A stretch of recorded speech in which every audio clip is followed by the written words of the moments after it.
21/7/2025 ഞാൻ വണ്ടിൻ്റെ അകത്താണ്. കാരണം സംസുഖാൻ്റെ അടുത്ത് പോകണം. സംസുഖാനെ കൂട്ടിയിട്ട് വണ്ടിയിൽ നിറച്ച് തേങ്ങ ഉണ്ടാവും കൊണ്ടുകൊടുക്കണം. അവസാനം തെങ്ങുമ്മ കയറണം. നിങ്ങളെപ്പോലെ നല്ല മനുഷ്യന്മാർ ഈ ഭൂമിയിൽ ജീവിച്ചിരിക്കണ്ടേ. അപ്പോൾ അവർക്ക് വേണ്ടിയിട്ട് ദാഹം തീർക്കാൻ വേണ്ടിയിട്ടും എൻ്റെ കുടുംബത്തേക്ക് എൻ്റെ മക്കൾക്കും ഒരു 10 ഉറുപ്പ്യ കിട്ടാൻ വേണ്ടിയിട്ടും നിങ്ങളെപ്പോലെ നല്ല മനുഷ്യന്മാർ ഇവിടെ വന്നിട്ട് ഈ കടയിൽ ഇളന്നിയും കുടിക്കുന്നുണ്ട്. അവരുടെ അടുത്തൊന്നും ഞാൻ അതിനത്ര പൈസ മേടിക്കലില്ല. എൻ്റെ കട അന്വേഷിച്ചിട്ട് പല ഭാഗത്തുനിന്ന് ആൾക്കാർ വരികയാണ്. കാരണം 50 ഉറുപ്പ്യ 100 ഉറുപ്പ്യ എണ്ണ ചിലവാക്കിയിട്ട് ആ പാവങ്ങൾ എത്രയോ ദൂരത്തുനിന്ന് വണ്ടിയായിട്ട് വരികയാണ്. കാരണം ഇന്നത്തെ ഇളനീന് വില 65 ഉറുപ്പ്യാണ്, 67 ഉറുപ്പ്യാണ്, 68 ഉറുപ്പ്യ ഹോൾസെയിൽ വിലയാണ്. നിങ്ങളൊന്ന് മനസ്സിലാക്കണം. കാരണം 80 ഉറുപ്പ്യക്കും 100 ഉറുപ്പ്യക്കും വിൽക്കേണ്ട അവസ്ഥയാണ്. ആ പാവങ്ങളുടെ അടുത്ത് പൈസ ഇല്ല. മനസ്സിലാക്കണം കേട്ടോ. അപ്പോഴോ അവസാനം അള്ളാഹ് തന്ന റഹ്മത്താണ്. ഞാൻ ദുആ ചെയ്യട്ടെ, എനിക്ക് വേണ്ടി ദുആ ചെയ്യട്ടെ. നിങ്ങളാരും ആമിയെടുക്കാൻ നിൽക്കണ്ട. നിങ്ങൾ ഉസ്താദന്മാരെയും പള്ളിയിലച്ചനൊക്കെ ദുആ ചെയ്തോളി. ഞാൻ സ്കൂളിലും മദ്രസിനും ഖുർആൻ പോലും അറിയാത്ത ഒരാളാണ്. സമനില തെറ്റി നടക്കണാണ്, ഒരു രോഗിയാണെന്ന് ഞാൻ പറയുന്നുണ്ട്. എനിക്ക് വേണ്ടാത്ത കമൻറ്റ് ചെയ്തരുത്. ഏതൊരുത്തന്നെ ഒരു കമൻറ്റ് ചെയ്തപ്പോൾ വെള്ളിയാഴ്ച ചുമ എന്ന് മുടക്കിയ ആളാണ്. അവസാനം ബോംബെയിൽ 4 വട്ടം ചുമയുണ്ട് ഒരു പള്ളിക്കൽ. അവസാനം ഞാൻ ഹൃദയം വേദനിച്ചിട്ട് കിടന്നുറങ്ങുമ്പോൾ ആരോ എന്നെ തൊട്ടുകൊണ്ട് പറഞ്ഞു, മോനെ നീ പള്ളികൾക്ക് പോയിക്കോ, അവൻ എഴുതിക്കോട്ടറ മാണിക്കക്കല്ലേ, നിനക്കൊന്നും സംഭവിക്കൂല, നീ ജുമാ കളിയെല്ലാം. ഞാൻ ലത്തീഫ് ഉസ്താദിൻ്റെ പള്ളിക്ക് പോയി നിസ്കരിക്കണതാണ് എൻ്റെ നേരെ മുന്നിൽ. ആ ഉസ്താദിൻ്റെ കുത്തുബ കേട്ട് നമസ്കരിക്കുന്ന ഒരാളാണ്. ഏതോ ഒരുത്തം കമൻറ്റ് ചെയ്തപ്പോൾ എൻ്റെ ഹൃദയം വേദനിച്ചപ്പോൾ അന്നത്തെ ജുമ ഒഴിവാക്കിയതാണ്. നിങ്ങൾ പറയുമോ? നിങ്ങളാരെങ്കിലും പറയോ അങ്ങനെ മോശപ്പെട്ട പരിപാടി? ഞാനതല്ല. ഞാൻ നിങ്ങളെ മുന്നിൽ നല്ലവനായി കാണാൻ ഞാൻ ആഗ്രഹിക്കണില്ല. എൻ്റെ ഏകനായ റബ്ബിനെ കണ്ടുമുട്ടാനാണ് ഞാൻ ആഗ്രഹിക്കുന്നത്. ജനങ്ങളെ മുന്നിൽ ഞാൻ എന്ത് ചെറ്റത്രം ചെയ്തിട്ടുണ്ടെങ്കിൽ വിളിച്ചു പറയും. പക്ഷേ എനിക്ക് എൻ്റെ റബ്ബിൻ്റെ അടുത്തേക്കൊന്ന് കടന്നു ചെല്ലണം. ഞാൻ അള്ളാഹിനെ ഭയപ്പെടുന്നതാണ്, എൻ്റെ റസൂലിനെ ഭയപ്പെടുന്ന. ജനങ്ങളെ മുന്നിൽ നല്ലവനായിട്ട് തലക്കെട്ടും കെട്ടിട്ട് ഈമാനായിട്ട് നടക്കുന്ന ഒരാളല്ല ഞാൻ. അതിന് നിങ്ങൾ വേറെ ആളെ നോക്കിക്കോളി. ഞാൻ ദുആ ചെയ്യേണ്ടി എനിക്ക് വേണ്ടിയിട്ട്. പക്ഷേ ആ ദുആയിൽ എല്ലാവരും ഉൾപ്പെടുത്തും. പക്ഷേ നിങ്ങളാരും ആമെടുക്കാൻ നിൽക്കണ്ട. റോട്ടും അലഞ്ഞു തിരിഞ്ഞ് കിടക്കുന്ന വിനീതനാണ്. പിന്നെ നിങ്ങൾ എൻ്റെ ദുആക്ക് ആമെടുക്കരുത്. പക്ഷെ ഞാൻ എന്താ വെച്ചാൽ ഞാൻ നിങ്ങൾ ഈ യൂട്യൂബിലേക്ക് വരുന്നതിനായിട്ട് മുന്നേ ഞാനൊരു ഗ്രൂപ്പ് ഉണ്ടാക്കിയിരുന്നു. എൻ്റെ ദുആയും കാര്യങ്ങളൊക്കെ ഞാൻ യൂട്യൂബിലേക്ക് വിടുക, എൻ്റെ ഗ്രൂപ്പിലേക്ക് വിടുക. Manu friends group. കൊറോണയുടെ സമയത്ത് മാരകമായ രോഗം കടന്നു വന്നപ്പോൾ അവിടെ ഞാൻ എൻ്റെ ആ യൂട്യൂബിലൊരു ഫോട്ടോ കൊടുത്തിട്ടുണ്ട്. ആ ഫോട്ടോ ഇതിൽ മാറ്റിയിട്ടില്ല. അതുപോലെ ഞാൻ എൻ്റെ പോലീസ് ഓഫീസറുണ്ട് 3 സ്റ്റാർ. കൊറോണ സമയത്ത് എൻ്റെ ജീവൻ രക്ഷിച്ച മനുഷ്യൻ്റെ ഫോട്ടോ എൻ്റെ വാട്സാപ്പിൽ കാണാം. എന്നിട്ട് എല്ലാവരും പറഞ്ഞിട്ട് എന്താടാ ഫോട്ടോ മാറ്റാത്തത്? ഓനല്ലൊക്കെ തീട്ടം നക്കി തരുന്നത്. എൻ്റെ സാറുമാർ, എന്നെ ഇഷ്ടപ്പെട്ട സാറുമാർ എൻ്റെ ഹൃദയത്തേക്ക് കടന്നു വന്ന ആ മനുഷ്യൻ്റെ ഫോട്ടോ ഞാൻ വെക്കുമല്ലോ. ആൾക്കാർ പറയാം എന്തിനാടാ ആ വാട്സാപ്പിൽ എന്നും ആ ഫോട്ടോ വെക്കണേന്ന്. ഞാൻ എൻ്റെ വാപ്പാൻ്റെയും മണിയും വെക്കാം. വാപ്പിയമ്മയ്ക്ക് ഉണ്ടോ സ്വർഗം വാപ്പിയമ്മയും കാണിച്ചെന്ന്. ഇതാണ് നിൻ്റെ ഭൂമി, ഇതാണ് നിൻ്റെ സ്വർഗം എന്ന്. അപ്പം ഞാൻ എന്തായാലും വാപ്പാൻ്റെയും മണി ഫോട്ടോ വെക്കണ്ടേ? വാപ്പിയമ്മയ്ക്ക് ഒരു സ്വർഗം കാണിച്ചു തന്ന്. പക്ഷെ അതിൻ്റെ കൂടെ നിൽക്കാൻ പോലെ ഓഫീസർമാരുണ്ടായി. പോലീസ് ഓഫീസറും ക്രൈംബ്രാഞ്ചും CID ക്രൈംബ്രാഞ്ചും അതുപോലെ പട്ടാളക്കാരും അതുപോലെ അനവധി ഗവൺമെൻറ് ഓഫീസർമാർ നല്ല മനുഷ്യന്മാരാണ്. അള്ളാഹുവേ, അവർ മരണപ്പെട്ടു പോയ ഹിന്ദുക്കൾക്ക് അള്ളാഹു സ്വർഗം കൊടുക്കണേ റബ്ബേ. മുസ്ലിങ്ങൾക്ക് കൊടുക്കുന്ന കൂട്ടത്തിൽ ഹിന്ദുവിനും കൊടുക്കണം, ക്രിസ്ത്യാനിക്കും കൊടുക്കണം റബ്ബേ. ഒരു മനുഷ്യനെയും തെറ്റി ഞാൻ ദുആ ചെയ്യട്ടെ. ദുആയിൽ കൂടെ പറഞ്ഞാലേ അള്ളാഹു പ്രതിഫലം തരുള്ളൂ. നിങ്ങളാരും ആവിയെടുക്കാൻ നിൽക്കേണ്ട ഞാൻ പ്രത്യേകിച്ചും പറയുന്നുണ്ട്. എനിക്ക് വേഗം പോകണം, വണ്ടി കാലാക്കണം, തെങ്ങ് കയറണം. ഞങ്ങളെ യൂട്യൂബിൽ നിന്ന് പൈസക്ക് വേണ്ടി കാത്തിക്കല്ല. അൽഹംദുലില്ലാഹ് അൽഹംദുലില്ലാഹ്. ശബ്ദം അടഞ്ഞിക്കണേ, തൊണ്ട വേഞ്ചിട്ട്. അൽഹംദുലില്ലാഹ് അൽഹംദുലില്ലാഹ്. സല്ലല്ലാഹു വസല്ലമ അലൈക യാ ഹബീബനാ യാ റസൂലല്ലാഹ്. ഞാൻ വണ്ടി സ്റ്റാർട്ടാക്കി കുറച്ച് അങ്ങോട്ടേക്ക് പോട്ടെ. മറ്റേ ഇവിടെ ആൾക്കാർ കേട്ടാൽ ചിലപ്പോൾ ഈ പഹനക്ക് അല്ലെങ്കിൽ തന്നെ പ്രാന്താണ്. എന്താ പച്ചക്കന് മറ്റുള്ളവർ ഉറങ്ങുണ്ടാവും, അവരെ ഉറക്കം കല്ലത്തൊക്കെ. വണ്ടി കുറച്ച് അവിടെ പോയിട്ട് ഒഴിഞ്ഞ സ്ഥലത്ത് പോയിട്ട് ദുആ ചെയ്യട്ടെ. വണ്ടി സ്റ്റാർട്ടാക്കട്ടെ. ബിസ്മില്ലാഹിർ റഹ്മാനിർ ബിസ്മില്ലാഹിർ റഹ്മാനിർ റഹീം. ലാ ഇലാഹ ഇല്ലല്ലാഹ് മുഹമ്മദ് റസൂലുള്ളാഹ്. അല്ലാഹു ഒരു കേടുപാടും കൂടാതെ വാഹനവുമായി കടന്നു പോവുകയാണ്. സമനില തെറ്റിയിട്ട് വണ്ടി ഓടിക്കുകയാണ് റബ്ബേ. എൻ്റെ അമ്മ അവിടെ പൊട്ടിക്കരുകയാണ്, എൻ്റെ വാപ്പ പൊട്ടിക്കരുകയാണ്, എൻ്റെ ഭാര്യ കരയുകയാണ്, എൻ്റെ മക്കൾ കരയുകയാണ്. എൻ്റെ ഹൃദയത്തിൻ്റെ വേദന അവർക്ക് മാത്രമേ അറിയുള്ളൂ. അവരുടെ ഹൃദയത്തിൻ്റെ വേദന എനിക്ക് മാത്രമേ അറിയുള്ളൂ. നാട്ടുകാർ എൻ്റെ വീഡിയോ കണ്ടിട്ട് പൊട്ടിച്ചിരിക്കുകയാണ്. ആ പൊട്ടിച്ചിരിക്കുന്ന മനുഷ്യൻ്റെ കുടുംബത്തിൽ ഒരു മരണം സംഭവിച്ചാൽ അവനെ അതാ കരഞ്ഞു തുടങ്ങുകയാണ്. അള്ളാഹുവെ, വണ്ടി ഓടിക്കുകയാണ്, ഒരു ആപത്തും വരുത്തല്ല അല്ലാ. സമനില തെറ്റിയിട്ട് ബോംബെ നഗരത്തിൽ ഉളിക കുടിച്ച് നടക്കുന്ന വിനീതനാണ് റബ്ബേ. അള്ളാഹുവെ, ഞാൻ വാഹനം ഓടിക്കുവാൻ അള്ളാഹുവിൻ്റെ റസൂലിനെ വിചാരിച്ചിട്ട് വണ്ടി ഓടിക്കുകയാണ്. അഊദു ബില്ലാഹി മിനശ് ശൈത്വാനിർ റജീം. ബിസ്മില്ലാഹിർ റഹ്മാനിർ റഹീം. അല്ലാഹു അക്ബർ.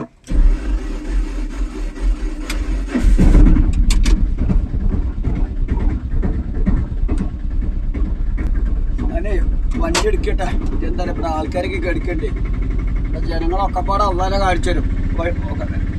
കാരണം എന്താ അടിയോട്ട് അടിക്കൽ തുടങ്ങും. അവർക്ക് അറിയുന്ന ചെയ്യും ആ ഭ്രാന്തായിട്ട് നടക്കുക എന്നുള്ളത്. അൽഹംദുലില്ലാഹ്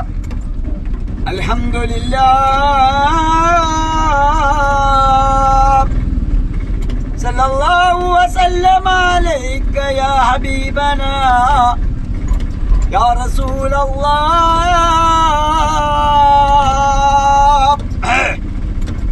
പരമകാരുണികനും കരുണാനിധിയുമായ അർഹമുറാഹിമാനായ അല്ലാഹുവേ, ലോകത്തിന്റെ നായകനാണ് റസൂലേ, ലോകത്തിന്റെ നായകനാണ് അല്ലാഹുവേ. അല്ലാഹുവേ, ആകാശത്തിന്റെ ഭരണാധികാരിയാണ് അല്ലാഹ്. ഭൂമി നിങ്ങളുടെ കയ്യിലാണ്, ആകാശം നിങ്ങളുടെ കയ്യിലാണ്, കടൽ നിങ്ങളുടെ കയ്യിലാണ്. ചിറകടിക്കുന്ന പറവകൾ, ആകാശവും ഭൂമിയും നിങ്ങളുടെ കയ്യിലാണ്. ആകാശവും ഭൂമിയും നിങ്ങളുടെ കയ്യിലാവുമ്പോൾ ഞങ്ങളുടെ ഭൂമി ഞങ്ങളുടെതാണ്. ഞങ്ങൾ പറന്നു വീഴുമ്പോൾ ഞങ്ങൾ കാണുകയാണ്, ഞങ്ങൾ ഉണ്ടാക്കിയ ഭൂമിയാണ്, അത് ഞങ്ങളുടെ സ്വന്തമാണ്. എന്റെ മക്കൾക്ക് കൊടുക്കാനുള്ള ഭൂമിയാണ്, എന്റെ മക്കൾ സ്വർഗം കാണാനുള്ള ഭൂമിയാണ്. പക്ഷെ എന്റെ മക്കളെ പോലെ അനവധി കുട്ടികൾ ഈ ഭൂമിയിലുണ്ട്. ആ പൈത മക്കൾക്ക് സ്വർഗം കിട്ടിയിട്ടില്ല. അല്ലാ, പണമുള്ളവൻ കോടികൾ ഉണ്ടാക്കി വെച്ചിരിക്കുകയാണ്. എത്രയോ പാവങ്ങൾ റോട്ടിൽ കിടന്ന് അലയുന്നുണ്ട്. അവന്റെ കണ്ണ് 2 ക്യാമറയാണ്, അവന്റെ ചെവി ഒരു സ്പീക്കറാണ്, അവന്റെ ഹൃദയം മെമ്മറിയാണ്, അവന്റെ തലച്ചോറ് സ്റ്റോറേജാണ്. എല്ലാം റബ്ബ് തന്നിട്ടും പാവപ്പെട്ടവൻ റോഡരികിൽ കിടക്കുമ്പോൾ ചേർത്ത് പിടിക്കാൻ ഓരോ മനുഷ്യന്മാർ ഈ ഭൂമിയിൽ ഇല്ലാതായി പോയി. വളരെ അപൂർവ പേരാണ് റബ്ബെ. എം.എ. യൂസഫ് അലി സാറിനെ പോലെ കുറച്ച് പേരാണ് ഈ ഭൂമിയിലുള്ളത്. അല്ലാ, ബാക്കിയുള്ളവര് കോടികൾ ഉണ്ടാക്കി മാരകമായ രോഗത്തിന്റെ അടിമയായി മാറുകയാണ്. ക്യാൻസറും കണ്ണി കണ്ട കോടികൾ, ലക്ഷങ്ങൾ, 40 ലക്ഷം 50 ലക്ഷം രോഗം കടന്നു വരികയാണ്. അവനുണ്ടാക്കിയ സമ്പത്ത് അവന്റെ ജീവന് വേണ്ടി. പക്ഷെ എന്തുണ്ടാക്കിയിട്ടും അവന്റെ ശരീരം പിടിച്ചെടുക്കാൻ കഴിയുന്നില്ല. കാരണം എടാ, നീ ഉണ്ടാക്കിയത് നീ കോടികൾ ഉണ്ടാക്കി വെച്ചടാ, പക്ഷെ പാവങ്ങൾക്ക് നീ 1 റുപ്യ കൊടുത്തിട്ടില്ല. പക്ഷെ നിന്റെ കിഡ്നി പോയടാ, നിന്റെ എല്ലാം പോയടാ, നിനക്കൊന്നും തിന്നാൻ പറ്റാത്ത അവസ്ഥയാണടാ. ഞാൻ വണ്ടി തിരിക്കാണ്ട്, വണ്ടി സൈഡാക്കട, സംസുഖപ്പെട്ടു. എവിടൊക്കെ പറഞ്ഞു എന്തൊക്കെ പറഞ്ഞു ഒരു പൊടുത്തൂല്ല. ആ അവസ്ഥ ഇപ്പോ കോടികൾ ഉണ്ടാക്കി വെച്ച് സമ്പത്തുണ്ട്. ഞാനിതാ കോടിക്കണക്കിൽ കെട്ടുകൾ ഉണ്ടാക്കി വെച്ചിരിക്കുന്നു ബാങ്കിൽ. പാവപ്പെട്ടവനെ കാണുമ്പോൾ കൊടുക്കുന്നില്ല. വളരെ പ്രയാസപ്പെട്ടവൻ അതാ റോഡരികിൽ കിടക്കുന്നു, ഓനിക്കും കൊടുക്കണില്ല. കൊടുക്കലുണ്ട് എന്തോ 50 റുപ്യ 10 റുപ്യ. എന്നിട്ട് ദിവസം ഓനിക്ക് കോടികൾ വന്ന് നിറയുകയാണ്. അവസാനം ഓനിക്കിതാ മാരകമായ രോഗം ഓന്റെ ശരീരത്തിലേക്ക് കടന്നെത്തിക്കുകയാണ്. ഡോക്ടറെ കാണിച്ചിട്ടും ഡോക്ടറിന്റെ മരുന്ന് കൊണ്ടും ഫലം കിട്ടുന്നില്ല. പാവപ്പെട്ടവൻ അവൻ കോടീശ്വരനാണ്. അവസാനം അല്ലാഹു സുബ്ഹാനഹു വ തആല അവന്റെ റൂഹിനെ പിടിക്കുന്നതിന്റെ മുന്നേ ഹിന്ദു ആയിക്കോട്ടെ, മുസ്ലിം ആയിക്കോട്ടെ, ക്രിസ്ത്യാനി ആയിക്കോട്ടെ, അവന്റെ 2 കിഡ്നിയും പോയി. 2 കിഡ്നി പോയാൽ ഇനി ഒന്നും ചെയ്യാൻ പറ്റൂല. അവന്റെ ബ്ലഡിൽ കണ്ണി കണ്ട രോഗം കടന്നുകൂടിക്കണേ. ഓരോ ദിവസവും ഓരോ മാസവും അവന്റെ ബ്ലഡ് ശുദ്ധീകരിക്കണം. എന്നിട്ടോ അവനിക്ക് ഇറച്ചി കഴിക്കാൻ പറ്റുന്നില്ല, പൊറാട്ട കഴിക്കാൻ പറ്റുന്നില്ല, അവനിക്ക് നല്ല ഭക്ഷണം കഴിക്കാൻ പറ്റുന്നില്ല. അവൻ വെറും കഞ്ഞിന്റെ വെള്ളം മാത്രമാണ് കുടിക്കണത്. എന്തേ എവിടാ എന്റെ കോടി? ജലട കോടികൾ ഉണ്ടാക്കിയത് എന്തായ പൈസ? എടാ, നിനക്ക് വരുന്ന രോഗം എന്താ, എന്തിന്റെ പിന്നിലാണ് നീ ചിന്തിച്ച? നീ ഒരു പാവപ്പെട്ടവർക്ക് പോലും കൊടുക്കുന്നില്ല. മനസ്സിലാക്കണം, പാവപ്പെട്ടവർക്ക് പോലും ഓനക്ക് കൊടുക്കാൻ ഓനക്ക് മനസ്സിലായിരുന്നില്ല. ഓനോ ആകെ ഒരു കുട്ടി ഉണ്ടാവുള്ളൂ, 2 കുട്ടി ഉണ്ടാവുള്ളൂ. കോടികൾ ഉണ്ടാക്കി വെച്ചിട്ട് പാവങ്ങൾക്ക് കൊടുക്കാതെ മാരകമായ രോഗത്തിന്റെ അടിമയായിട്ട് അവൻ ഹോസ്പിറ്റലിൽ പിടഞ്ഞു വീഴുമ്പോൾ അവനെ കാണാൻ അതാ പലരും കടന്നു വരുന്നു. കടന്നു വരുന്നവരെല്ലാം മനസ്സുകൊണ്ട് ചിന്തിക്കുകയാണ്. അവന്റെ മുന്നിൽ അവൻ സങ്കടപ്പെട്ടു നിൽക്കുകയാണ് വെറുതെ. കാരണം അവർക്കരടച്ച് ജീവിച്ചിരിക്കുമ്പോൾ ലോകത്ത് ചരിച്ചറ്റത്രം ചെയ്തവനാടാ, 1 റുപ്യ പോലും പാവങ്ങൾക്ക് കൊടുക്കാത്തവനാടാ. ഇപ്പോൾ നിനക്ക് 2 കിഡ്നിയും പോയില്ലടാ. കോടികൾ നിന്റെ എത്രയോ ലക്ഷങ്ങളും ചെലവാക്കിയിട്ടും നിന്റെ രോഗം മാറൂല. ഓടാ, നിനക്ക് നല്ല ആപ്പിളും മുന്തിരിയും ശരിക്കും പോലെ കഴിക്കാൻ പറ്റണില്ല. അള്ളാഹിനെ മറക്കരുത്, ദൈവത്തെ മറക്കരുത്. ഓരോ മനുഷ്യനും അല്ലാഹു സുബ്ഹാനഹു തആല കാണിച്ചു തരികയാണ്. നിനക്ക് 2 ക്യാമറ തന്നപ്പോൾ, 2 കണ്ണിന്റെ ക്യാമറ തന്നപ്പോൾ, ലോകത്തിന്റെ പ്രകാശം സൃഷ്ടിച്ചപ്പോൾ എന്തുകൊണ്ട് നീ ചിന്തിച്ചില്ല? എടാ, ചിന്തിക്കാൻ നിനക്ക് കഴിവ് തന്നടാ. ചിന്തിച്ചിട്ട് തലച്ചോറിനുള്ളിൽ സ്റ്റോറേജ് തന്നടാ, ഹൃദയത്തിൽ പെൻഡ്രൈവ് തന്നടാ. നീ ചെയ്ത ഓരോ ദിവസത്തെ ഓരോ സെക്കൻഡ് ഉണ്ടല്ലോ, അള്ളാഹുവിന്റെ അടുത്തേക്ക് കടന്നു ചെന്നാൽ ഏത് ഹിന്ദു ആയിക്കോട്ടെ, ഏത് മുസ്ലിം ആയിക്കോട്ടെ, നല്ലത് ചെയ്താൽ സ്വർഗത്തിലേക്ക് ഹിന്ദുക്കൾക്കും പോവാം, മുസ്ലിങ്ങൾക്ക് ഹിന്ദുക്കൾക്ക് എന്താ പോകാൻ പറ്റൂല? ആരൊക്കെ പറഞ്ഞു കേട്ട് മുസ്ലിങ്ങള് എന്നോട് പറയണ, ഒരു മനുഷ്യന് 5 നേരം നിസ്കരിക്കുന്ന ഒരു മനുഷ്യനോട് പറയണേ, ഒരു ഹിന്ദുവിന്റെ മയ്യത്ത് കൊണ്ടുപോകുമ്പോൾ എന്നോട് പറയണേ, അതൊക്കെ ആളെ ഞാൻ പേര് പിന്നെ പറയണ്ടേ. നിസ്കരിക്കുന്ന നല്ല ഇബാദത്തെടുക്കുന്ന ഒരു മനുഷ്യനോട് പറയണേ, ഒരു ഹിന്ദുവിന്റെ മയ്യത്ത് കൊണ്ടുപോകുമ്പോൾ എന്നോട് പറയണേ അവൻ നരകത്തിലാന്ന്. എന്താ അയാൾ തീരുമാനിച്ചാ നരകത്തിലാന്ന്? ഒരു മുസ്ലിമായ വ്യക്തി ഒരു മുസ്ലിമാനോട് പറയണേ എന്നോട് പറയാൻ പാടില്ല. എന്നോട് പണ്ട് എന്നോട് എൻ്റെ വാപ്പാനോടും പണ്ടേ, എൻ്റെ ഉമ്മാനോടും എൻ്റെ ഭാര്യയോടും പണ്ടേ ഒരാളെ പറ്റി കുറ്റം പറയരുത്. ഒരു മുസ്ലിമെ തലക്കെട്ടി കെട്ടിയ ഒരു മുസ്ലിമായ വ്യക്തി എന്നോട് പറയാ, ഒരു ഹിന്ദുവിന്റെ മയ്യത്ത് ദഹിപ്പിക്കാൻ വേണ്ടി കൊണ്ടുവരുമ്പോൾ എൻ്റെ മുന്നിൽ കൂടെ ഞാൻ തെങ്ങുന്തോട്ടത്തിലുള്ളത്, അപ്പൊ എന്നോട് പറയാണ് അവൻ നരകത്തിലാന്ന്. എന്താ അയാൾ സ്വർഗത്തിൽ കിടക്കണ പോലെ ഉണ്ട്, അയാൾ നിസ്കരിക്കണുണ്ട്. എന്നാ അയാളെ മനസ്സിനുള്ളിൽ കുറ്റും കിബറ, തനി വെട്ടക്ക അയാളെ മനസ്സ്. എനിക്കറിയാം അയാളെ ഹൃദയത്തിന്റെ എല്ലാ വരികളും ഞാൻ കണ്ടെത്തിക്കണേ. ചോദിച്ചറിഞ്ഞപ്പോൾ അയാൾ ഭൂമിയെ പിടിച്ചടക്കാൻ വേണ്ടിയിട്ട് മക്കള് ഏട്ടനുക്കും 5നും മുതൽ കൊടുക്കണില്ല, പെങ്ങന്മാർക്കും കൊടുക്കണില്ല. എന്നിട്ട് അയാളാണ് ആ പള്ളിക്കെ പറ്റി ഇബാദത്തെടുക്കണേ, ചെറ്റത്രം ചെയ്തിട്ട്. ആ മനുഷ്യൻ എങ്ങനെ സ്വർഗത്തിൽ പോവുകയാണെന്ന് കാണട്ടെ. എന്നിട്ട് പറയണേ ഹിന്ദു നരകത്തിലാത്ര. ഓനെ അയാൾ ഏകനായ റബ്ബാലോ തീരുമാനിക്കാണ്. ഹിന്ദുക്കളെ നരകത്തിൽ കാണുന്നു പറയാൻ പാടില്ല, മുസ്ലിങ്ങൾ നരകത്തിൽ കാണുന്നു പറയാൻ പാടില്ല, ക്രിസ്ത്യാനി നരകത്തിൽ നമ്മൾ പറയരുത്. നമ്മളെന്നെ സ്വർഗം കാണണോ? എന്നിട്ടല്ല നീ ഇപ്പൊ മറ്റുള്ളവന്റെ കണക്കെടുക്കുക. എടാ ഞാൻ വരുന്നതിന്റെ മുന്നേ ഇവിടെ ഹിന്ദു മുസ്ലിം ക്രിസ്ത്യാനി ഉണ്ട്. എന്താ ഞാൻ ഉണ്ടാക്കിയതാണ് ഉസുറും പൊളിയാതെ വർത്താനം പറഞ്ഞേ. നമ്മൾ മുസ്ലിങ്ങൾ പോണാണ്ട് മുന്നേ ഹിന്ദുക്കളാക്കാർ സ്വർഗത്തിൽ പോവുക. എന്താ നിങ്ങൾ ചെയ്യാം? കാരണം ആ മനുഷ്യന്മാരെല്ലാത്തിനും ഭയപ്പെടുന്നുണ്ട്. ഒരു അമ്പലം കണ്ടാലും അയാൾ പ്രാർത്ഥിക്കുന്നുണ്ട്, ഒരു പള്ളി കണ്ടാലും ആ മനുഷ്യൻ ഹൃദയം കൊണ്ട് പ്രാർത്ഥിക്കുന്നുണ്ട്, ഒരു കബറ് കണ്ടാലും നല്ല പോലീസാക്കപ്പെട്ട ഒരു ക്യാറം കണ്ടാലും ആ ഹിന്ദു മനസ്സുകൊണ്ട് പ്രാർത്ഥിക്കുകയാണ്. അയാൾ ചിന്തിക്കണം, കണ്ണടച്ചിട്ട് ആ പള്ളിക്കിന്റെ ആ കബറിന്റെ അടുത്ത് നിന്നിട്ട് ആ മനുഷ്യൻ പ്രാർത്ഥിക്കുകയാണ് കണ്ണടച്ചിട്ട്, ഈശ്വരാ എനിക്കൊന്നും സംഭവിക്കരുത്, എന്റെ കുട്ടികൾക്കൊന്നും സംഭവിക്കരുത്. എന്റെ ഒരു ഹിന്ദുവാണ് പ്രാർത്ഥിക്കണത്. എന്നിട്ട് ആ ഹിന്ദുക്കൾ നരകത്തിക്കോ? ചെറ്റത്രം പറഞ്ഞു ഓരോ മുസ്ലിങ്ങൾ പറയാൻ പാടില്ല. നിങ്ങളിന്റെ വെടിച്ചു ഒന്നോളി. ഇവിടെ മനുഷ്യന്മാരെ നിങ്ങൾക്ക് ഈ ഭൂമിയിലല്ലേ അള്ളാഹുവിന്റെ റസൂൽ എന്താ പറഞ്ഞിക്കണ? ഹിന്ദുവിനെ വെടിയേക്കാൻ പറഞ്ഞിട്ടുണ്ട്, മുസ്ലിമിനെ വെടിയേക്കാൻ പറഞ്ഞിട്ടുണ്ട്, ക്രിസ്ത്യാനി നിങ്ങളാണ് ഇവിടെ. ഞാൻ മരിച്ചു പോവല്ലോ, നിങ്ങളൊക്കെ മരിക്കുമല്ലോ. ആരാണ് സ്വർഗത്തിലേക്ക് എന്നൊക്കെ ഞാനൊന്ന് കാണട്ടെ. അപ്പൊ നിങ്ങൾ ഞാൻ സ്വർഗത്തിലുമല്ല നരകത്തിലും ഇല്ല, ഇന്ത്യ നിങ്ങൾ പോയിക്കോളി. പക്ഷെ രണ്ടിന്റെ ഇടയിൽ ഞാൻ നിൽക്കും. പക്ഷെ ഞാൻ ജനിച്ച മുതലേക്ക് ബുദ്ധി വെച്ച മുതലേക്ക് ഓരോ മനുഷ്യനെ ഞാൻ കാണുകയാണ്. ഓരോരുത്തരെ വീട്ടിലേക്ക് ഞാൻ കയറി ചെല്ലുന്നുണ്ട്. നിങ്ങളെ ചോറും നിങ്ങളെ തീട്ടം നക്കാൻ വേണ്ടി വരുന്നതല്ല. നിങ്ങളൊക്കെ മനസ്സിന്റെ നിങ്ങളെ വാപ്പാനെ വേദനിപ്പിക്കുന്നുണ്ടോ, ഉമ്മാനെ വേദനിപ്പിക്കുന്നുണ്ടോ? ഞാൻ എല്ലാ കഥകളും ചോദിച്ചറിച്ചിട്ടുണ്ടല്ലോ. ഞാൻ അങ്ങനെ ഓരോരുത്തരെ വീട്ടിൽ പോയിട്ട് ഫോട്ടോ എടുക്കണ്ടല്ലോ. എന്താ അതിന്റെ അർത്ഥം? നിങ്ങൾ ചോര തിന്നണേ തീട്ടാ തിന്നണേ എന്താണ്? ഞാൻ ഉമ്മ സ്വകാര്യമായിട്ട് ചോദിക്കുന്നുണ്ട്, ഉമ്മ നിങ്ങളെ മകൻ പൈസ അയക്കുന്നുണ്ടോ? ഉപ്പാനോട് ചോദിക്കണ്ട, മൂത്താപ്പ എളാപ്പ നിങ്ങളെ മകൻ പൈസ അയക്കുന്നുണ്ടോ? ആ കുട്ടികൾ ആ വാപ്പനോട് എല്ലാം തുറന്നു പറയും. കാരണം അതിന് ഇഷ്ടപ്പെട്ട മനുഷ്യനാണ് ഞാൻ. എന്നോട് പറയും മക്കള് പൈസ അയക്കണം, നിങ്ങൾ അയക്കണ്ട, ഇല്ലെങ്കിൽ അതില്ലാന്ന് പറയും. വാപ്പാനിമാനും ആരും വേദനിപ്പിക്കരുത്, ഭാര്യയെ വേദനിപ്പിക്കരുത്, മക്കളെ വേദനിപ്പിക്കരുത്. അവരൊക്കെ ഈ ഭൂമിയിലെ സ്വർഗത്തിന്റെ ഭരണാധികാരിയാണ്. മനസ്സിലായിക്കൊണ്ടിട്ടാ? ആരും വേദനിപ്പിക്കണ്ട. ഹിന്ദുവിനെ വേദനിപ്പിക്കരുത്, മുസ്ലിമാനെ വേദനിപ്പിക്കരുത്, ആരെയും വെടിവെച്ച് കൊല്ലാൻ നിങ്ങൾക്കാർക്കും ഓർഡർ തന്നിട്ടില്ല. പ്രധാനമന്ത്രി ആരാണ്? മുഖ്യമന്ത്രി ആരാണ്? ഉമ്മൻചാണ്ടി പിന്നെ മുഖ്യമന്ത്രി. സുരേഷ് ഗോപി സാർ ആരാ? നിങ്ങൾ ആരാ സുരേഷ് ഗോപി? ആ സുരേഷ് ഗോപി സാറിന് എന്താ കോടികളുണ്ട്. അയാൾ സിനിമയിൽ അഭിനയിച്ച് കോടികൾ ഉണ്ടാക്കിയ മനുഷ്യനാണ്. പക്ഷെ അയാൾക്കൊന്നും ഭരണം നടത്തേണ്ട ആവശ്യമില്ല. അയാൾ എന്തോ മനസ്സിൽ കരുതി വെച്ചിക്കാണ്, എനിക്കൊരു ഭരണം കിട്ടിയിട്ട് നല്ലൊരു ഭരണം കാഴ്ചവെക്കണം എന്ന് വിചാരിച്ചിട്ടാണ് ആ മനുഷ്യൻ മരിക്കുന്നതിന്റെ മുന്നേ നല്ലത് ചെയ്തു പോകണമെന്ന് വിചാരിച്ച സുരേഷ് ഗോപി സാറാണ്. എന്നിട്ട് നിങ്ങളാണ് ഈ വേണ്ടാത്ത കമന്റുകൾ എഴുതുന്നത്. ആ പാവത്തിന്റെ ഹൃദയം വേദനിക്കേണ്ട അയാൾ ആകെ തെറ്റിദ്ധരിച്ച്. പക്ഷേ അയാൾ പറയണ ദൈവം, അയാൾ നല്ലൊരു മനുഷ്യൻ, ഞാൻ കാണുന്നുണ്ട്, ഇന്റർനെറ്റ് കൂടെ കാണുന്നുണ്ട്. അയാൾ അമ്പലത്തിൽ പോയി പ്രാർത്ഥിക്കുന്ന ദൈവത്തിന്റെ മുന്നിൽ പറയണ അവർ നല്ലൊരു മനുഷ്യനാണ് സുരേഷ് ഗോപി സാറ്. ഹിന്ദുവിനെ കൊല്ലാനോ മുസ്ലിമാനെ കൊല്ലാനോ സുരേഷ് ഗോപി സാർ പറഞ്ഞിട്ട് നിങ്ങളാണ് ചെറ്റത്രം ചെയ്യണത്. ആ പാവം എന്തിനാണ്? അയാൾക്ക് കോടികളുണ്ട്. അയാൾ സിനിമയിൽ അഭിനയിച്ച ഒരു നടനാണ്. അയാൾക്ക് ഇനിയിപ്പോ ഇതിന്റെ ഭരണം നടത്തിയിട്ട് പോലെ കോടികൾ വേണം അയാൾക്ക് വേണ്ട.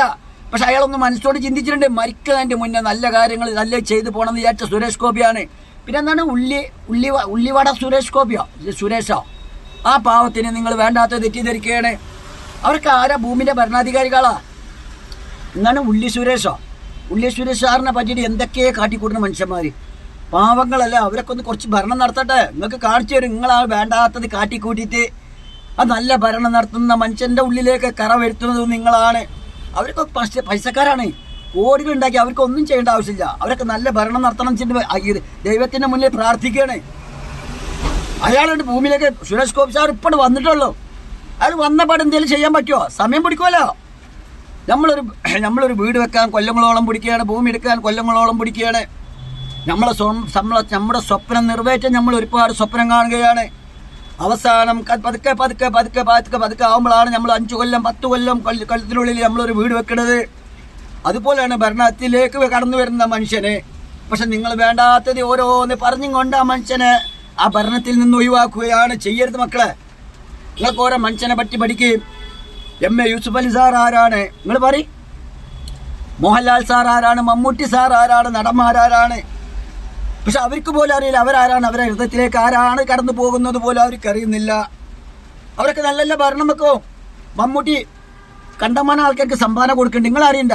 നിങ്ങളാണ് പറഞ്ഞത് മമ്മൂട്ടിയോട് മുസ്ലിങ്ങൾക്ക് പൈസ ഒന്നും കൊടുക്കരുത്, സിനിമയിൽ അഭിനയിച്ച പൈസയാണ്, അതുകൊണ്ട് അത് ഹറാമാക്കി നിങ്ങളാണ്. നബി പറഞ്ഞിട്ടുണ്ട്, ശരിയാ. അപ്പം മമ്മൂട്ടി പാവം മറ്റുള്ളവരെ സഹായിക്കുകയാണ്. കാരണം നിങ്ങൾക്ക് തന്നിട്ട് കാര്യമില്ല. എന്നിട്ട് മമ്മൂട്ടി നിസ്കരിക്കാൻ പോകണ്ടല്ലോ, നിങ്ങളെ കാണിച്ചിട്ടുണ്ടോ നിസ്കരിക്കണം? നിങ്ങൾ പാവം മമ്മൂട്ടിയെ പാവം പള്ളിക്ക് പോയി നിസ്കരിക്കുമ്പോൾ നിങ്ങൾ അതിൻ്റെ വീഡിയോ എടുക്കണം. ആ മമ്മൂട്ടിൻ്റെ മണി പിടിച്ച് തിരുമ്പോൾ പാവങ്ങളെ ആ മമ്മൂട്ടി നിങ്ങളോട് പറഞ്ഞാൽ എൻ്റെ വീഡിയോ എടുക്കാൻ നിങ്ങൾ ഓരോരുത്തരും എടുത്തിട്ട് ആ പാവം ലോകത്തുള്ള ജനങ്ങളെ അറിയിച്ചിട്ട് ആ പാവത്തിനെ തെറ്റിദ്ധരിപ്പിക്കുകയാണ്. മനുഷ്യന്മാരെ നിങ്ങൾക്ക് സ്വർഗത്തിൽ പോകും. ഞാനൊന്ന് കാണട്ടെ. ആദ്യം എന്തൊക്കെ സ്വർഗത്തിൽ പോകും ഞാനാ പറഞ്ഞത്. അവരൊക്കെ നല്ല മനുഷ്യന്മാർ. അവരൊക്കെ ദൈവത്തെ എത്ര ഇഷ്ടപ്പെട്ട് നടക്കുകയാണ്. നിങ്ങൾ ചേർത്ത് പിടിക്കുന്നുണ്ട്, മുസ്ലിങ്ങിനെ ചേർത്ത്. നിങ്ങൾ ഈ ഇവിടെ ഞാൻ ബോംബെയിൽ എത്ര കൊല്ലായി നിങ്ങൾ പറയും. റോട്ടുമ്മ കിടന്ന് അലിഞ്ഞു തിരിഞ്ഞ് മഴ കൊണ്ടിട്ട് അവിടെ അലിഞ്ഞു തിരിഞ്ഞ് നടന്ന ഒരാളാണ്. പക്ഷെ നിങ്ങളെല്ലാം എൻ്റെ കൂടെ നിന്നത് ഹൈന്ദവ സഹോദരങ്ങളാണ് എന്നെ ചേർത്ത് പിടിച്ചത്. ഒരു ഇത് വന്നിരുന്നു ഇവിടെ. എന്താണ് കലാപം ഇവിടെ ആകെ പ്രശ്നമായി. കലാപം പൊട്ടി ഹിന്ദു മുസ്ലിം തമ്മിൽ വെടിവെക്കലൊക്കെ ഉണ്ടായി, പ്രശ്നങ്ങളൊക്കെ ഉണ്ടായി. കത്തികൾ ആൾക്കാരെ തുണി മാടിക്ക് വെട്ടിക്കൊല്ലലൊക്കെ ഉണ്ടായി, കലാപം. ആ സമയത്ത് ഞാൻ എൻ്റെ വാപ്പിയും പൊട്ടിക്കരയാണ് റോട്ടിൽ ഇരുന്നിട്ട്. അപ്പോഴാണ് ഹൈന്ദവ സഹോദരങ്ങൾ, ശിവസേനക്കാരായ RSSകാർ, ഞാൻ പറയുന്നുണ്ട് കേട്ടോളി, നിങ്ങൾ ഇതൊക്കെ ജീവിതത്തിലൂടെ നടന്നു പോയതാ. അവർ ഞങ്ങളോട് എന്താ പറയുക, നിങ്ങൾ ബേജാറാണ്ട് ഞങ്ങളെ ഗേറ്റ് തുറന്നിട്ട് ഗേറ്റിനുള്ളിൽ കിടന്ന് ഉറങ്ങിക്കോളി, പേടിക്കണ്ടെന്ന് ഒരു RSSൻ്റെ ആൾക്കാരാണ് പറഞ്ഞത്. എന്നിട്ട് നിങ്ങൾ ശിവസേനക്കാരെയും ഹിന്ദുക്കളെയും ഇവർക്ക് വേണ്ടാത്ത തെറ്റിദ്ധരിപ്പിക്കുക. ഞങ്ങളൊക്കെ എത്ര കരയേണ്ടി വരും റബ്ബിൻ്റെ മുന്നിൽ. ഒരു ഹിന്ദുക്കളെ ഞങ്ങളെ ചേർത്ത് പിടിച്ചത്. പൊന്നാര മക്കളെ, ലോകത്ത് നല്ല പോലെ നാളെ ഭൂമി നിങ്ങളുടെ വാപ്പയല്ല, അള്ളാഹിൻ്റെ ഭൂമിയാണ്. ഭൂമി നിങ്ങൾ വെട്ടിപ്പിടിച്ചിട്ട് നിങ്ങളുടെ സ്വന്തമായിട്ട് നിങ്ങൾ ഭരണം കൊണ്ടടക്കുകയാണ്. 10 സെന്റ് 20 സെന്റായി 2 ഏക്കർ 4 ഏക്കർ സ്ഥലമാണ് ഓരോ മനുഷ്യൻ 5 ഏക്കർ സ്ഥലമായി കൂട്ടുമ്പോൾ അത് അള്ളാഹിൻ്റെ ഭൂമിയാണ്, നിങ്ങളുടെ ഭൂമിയല്ല. അത് വിറ്റിട്ട് പാവങ്ങൾക്ക് ഒരു കുട്ടികൾക്ക് അത്യാവശ്യം നല്ലൊരു കട ഉണ്ടാക്കി കൊടുക്കുകയും ആ കടമെന്ന് ദിവസം കിട്ടുന്ന വരുമാനം ആ പൊന്നു മോനോട് പറയാം, മോനെ ഇതാണ് നിന്റെ സ്വർഗം, ബാക്കിയുള്ള ഭൂമി ഞാൻ വിറ്റിട്ട് പാവങ്ങൾക്ക് സംഭാവന കൊടുക്കട്ടെ എന്ന്. ഇതേ ചെയ്യാൻ പറ്റണില്ല. ഞാനും കടന്നു വരും. ഞാൻ ജനിച്ച മുതൽക്ക് ഞാൻ കണ്ട ഒരുപാട് ആൾക്കാരുണ്ട്. നിങ്ങളൊക്കെ സ്വർഗത്തിൽ പോകാൻ ഞാനൊന്ന് കാണട്ടെ. അല്ലാഹു തൗഫീഖ് നൽകട്ടെ.